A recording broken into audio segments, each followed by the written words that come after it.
Halo, perkenalkan kami dari kelompok 4 kelas A6B Farmasi. Di sini saya dan teman-teman akan mempresentasikan sebuah materi yang berjudul Penerapan Kinetika Reaksi dalam Bidang Farmasi dengan topik dekomposisi obat. Perkenalkan, nama saya Nikade Intan Leonita Putri, NIM 211021044. Kinetika kimia merupakan cabang ilmu kimia yang mempelajari tentang proses yang berhubungan dengan kecepatan atau laju suatu reaksi dan faktor-faktor yang mempengaruhi laju reaksi, di mana laju reaksi merupakan perubahan jumlah reaksi dan hasil reaksi per satu waktu. Karena reaksi berlangsung ke arah pembentukan hasil, maka laju reaksi tak lain dari pengurangan jumlah reaksi per satu waktu atau pertambahan jumlah hasil reaksi per satu waktu. Reaksi kimia adalah proses berubahnya reaksi menjadi hasil reaksi. Kinetika reaksi merupakan cabang ilmu kimia yang membahas tentang laju reaksi dan faktor-faktor yang mempengaruhi, di mana laju reaksi dinyatakan sebagai perubahan konsentrasi reaksi atau hasil reaksi terhadap satuan waktu. Apabila terdapat reaksi yang tertera pada slide, maka persamaan laju reaksinya adalah di mana V merupakan laju reaksi, K merupakan konstanta atau tetapan laju reaksi, A merupakan konsentrasi awal zat A, B merupakan konsentrasi awal zat B, M merupakan order reaksi terhadap A, dan N merupakan order reaksi terhadap B. Sekian materi yang dapat saya jelaskan. Untuk materi selanjutnya akan dipresentasikan oleh teman saya. Halo, perkenalkan nama saya Nikade Untari, NIM 211021042. Di sini saya akan melanjutkan presentasi dari teman saya. Yang pertama ada konsentrasi. Dari persamaan umum laju reaksi, besarnya laju reaksi sebanding dengan konsentrasi reaksi.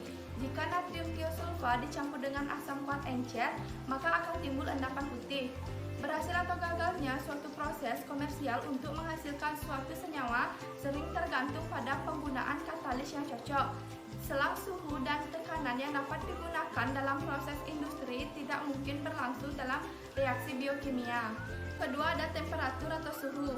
Hampir semua reaksi menjadi lebih cepat bila suhu dinaikkan karena kalor yang diberikan akan bertambah energi kinetik partikel reaksi. Akibatnya jumlah dan energi tumbukan bertambah besar.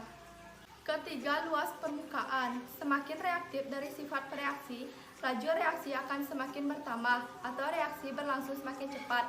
Semakin luas permukaan zat, reaksi laju reaksi akan semakin bertambah. Hal ini dapat dijelaskan dengan semakin luas permukaan zat yang bereaksi, maka daerah interaksi zat bereaksi semakin luas juga.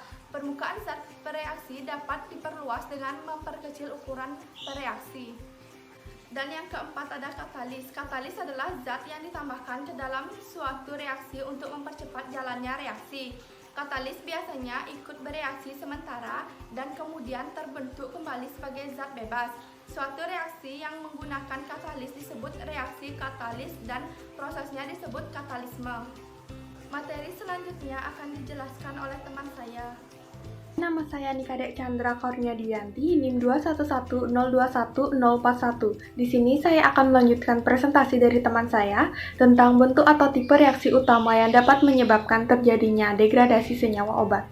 Dekomposisi obat dalam bentuk sediaan akan mengalami degradasi atau penurunan kadar sediaan obat akibat laju reaksi kimia.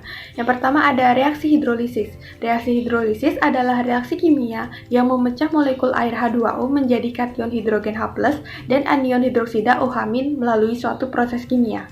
Biasanya senyawa-senyawa obat yang rentan terhadap hidrolisis adalah golongan ester, amida, laktam, dan imida. Contohnya, aspirin ditambah H2O menjadi asam salisilat ditambah asam asetat.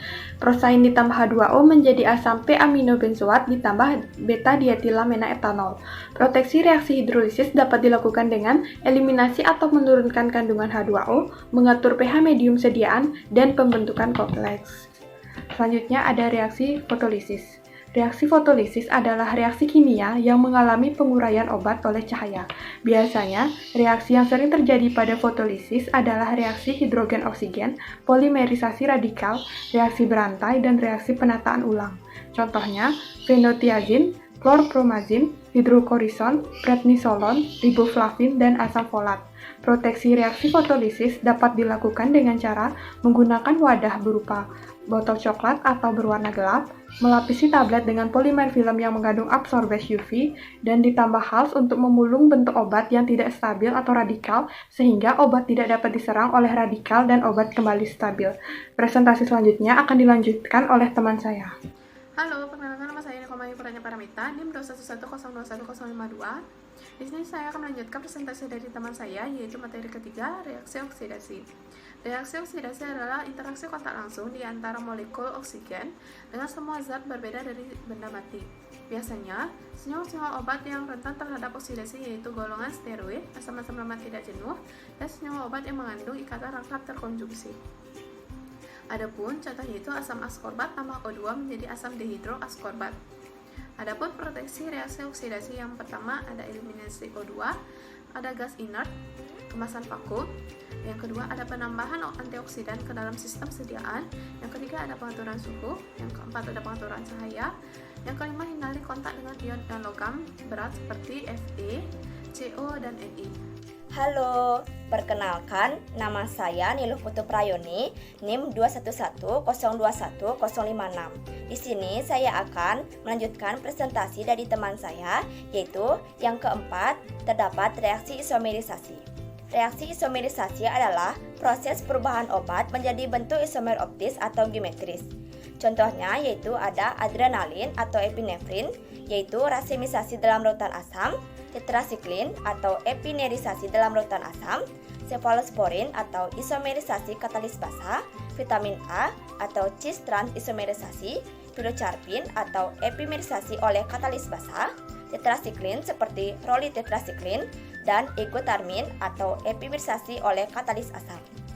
Adapun proteksi reaksi isomerisasi yaitu gunakan bentuk aktifnya, cari pH stabil maksimum, memperhatikan jenis buffer yang digunakan, kekuatan ion, gunakan zat-zat yang mudah terion, pelarut, serta penyimpanan. Yang kelima yaitu terdapat reaksi polimerisasi. Reaksi polimerisasi adalah penggabungan dua atau lebih senyawa dalam bentuk molekul yang identik atau sama menjadi molekul kompleks. Polimerisasi banyak molekul kompleks yang terbentuk banyak obat dalam bentuk larutan mengendap dan proses pengembangan obat lama. Adapun contohnya yaitu aminopenisilin seperti natrium ampicillin dalam larutan dan formaldehid.